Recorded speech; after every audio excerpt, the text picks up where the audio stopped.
Thank you very much. Also in Washington, Congressman Darrell Issa of California. He is the ranking Republican on the House Committee on Oversight and Government Reform, which is conducting today's hearings a little bit later on today. Congressman, good morning.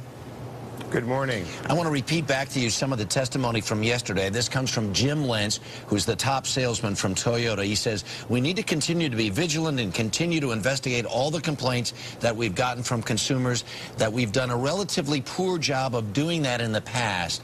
As you look through all of this material from Toyota, they have almost treated some of these complaints from consumers as a nuisance. Do you think Toyota gets it now?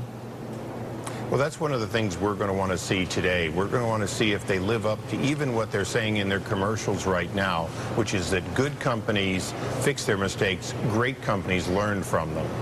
The other question that comes to mind that you may have heard during Dean's piece is there feels like there may also be a breakdown on the governmental level, that the agency involved in monitoring this and watchdogging this stuff is almost in compliance with Toyota not doing the job it should have been doing. Would you agree with that?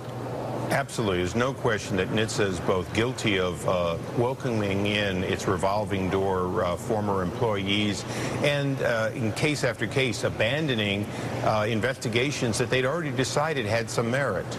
The other question that comes to mind is you have ties to the auto industry clearly from the industry that you created with anti-theft devices in cars. There are plenty of people in Congress who have ties to the auto industry. There's some skepticism in the public that you are capable of doing the job you need to do today.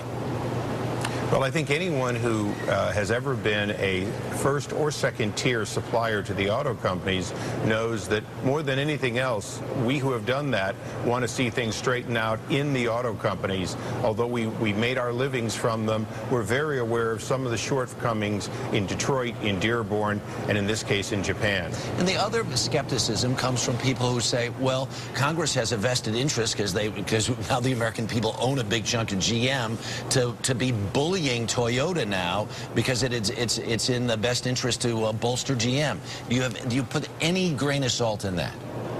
Oh, absolutely. I believe that we have to really push back on the tendency to support an American brand, American unions, and American tax dollars that are invested at General Motors.